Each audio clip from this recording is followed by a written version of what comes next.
ایک شیخ نے اپنے مرید کو اپنی چپلیں تحفے میں دے دی، تو 2-4 بار دیکھا کہ وہ مرید چپل نہیں پہنے ہوئے، تو ایک دن مرشد نے پوچھ لیا کہ وہ کیا چپل جو میں نے تمہیں دی تھی وہ پسند نہیں آئی تمہیں؟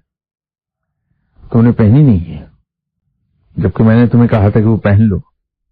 تو اس نے عرض کی کہ یا شیخ، آپ کا حکم سر آنکھوں پہ، لیکن احترام کا تقاضا یہ ہے کہ جو چپل آپ کے پاؤں میں رہی اس میں اپنا پاؤں نہ ڈالوں۔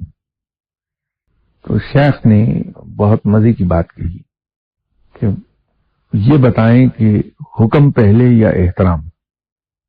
تو اسی احترام کا تقاضا تو ہے کہ میرے حکم کو مان لیا جائے، تو حکم ہمیشہ پہلے آئے گا، احترام بعد میں آئے گا۔